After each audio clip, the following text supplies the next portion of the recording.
Hey, First United Methodist family, it's Pastor Shannon here with our weekly update for July 5th. I wanted to take this opportunity to talk for a few minutes about safe gatherings. You're going to be hearing a lot about safe gatherings over the month of July, especially as we lead up to our training day for safe gatherings on July 30th. But you may be wondering, what is safe gatherings? Who is it for? Is this something that I need to do? And hopefully I can answer some of those questions today. Before I was your pastor here at First United Methodist, I was a youth pastor for over a decade. And as a youth pastor, the safety and protection of our teens and our youth and our kids was always one of my top priorities.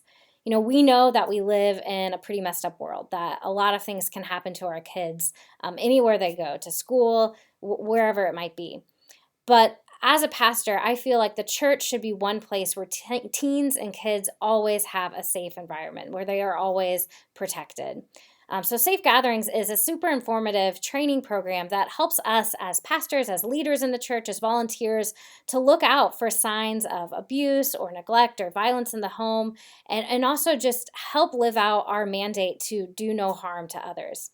Safe Gatherings also protects us as adults, as volunteers.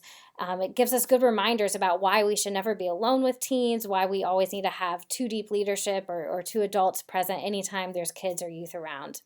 So as we look to rebuild some of our church's programs, grow our youth group and build up our children's program and restart the nursery, having trained leaders in safe gatherings, having volunteers who are able to know these signs and look out for any abuses or harms is the first step really to be able to bring back some of these programs.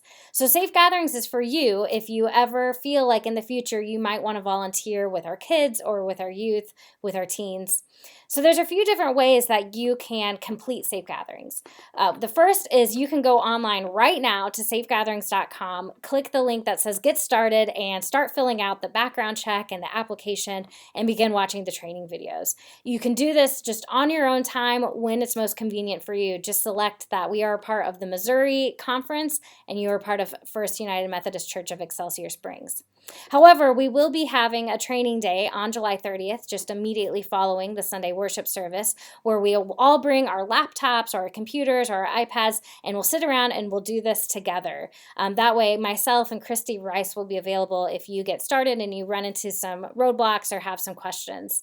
The cost for Safe Gatherings to us as a church is $22.50. So when you go online to complete the Safe Gatherings training, you will be asked to provide a credit card to pay for it. Now, if you want to just go ahead and pay for that out of pocket, that would be a huge help to the church. We can consider it a donation to the church. Otherwise, we are happy to reimburse you for the cost of that. Just make sure to turn in your receipt to the church office. So again, this is really important for me, and I'm really grateful that you are considering taking the time to participate in our Safe Gatherings training. It's about 3 to 4 hours to complete, which may seem like a lot of time, but once you are certified, that certification is good for 4 years.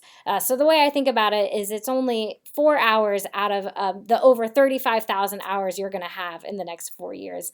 And I think it's 4 hours of really important and useful information. So thank you so much for helping keep our kids and our youth and vulnerable adults safe.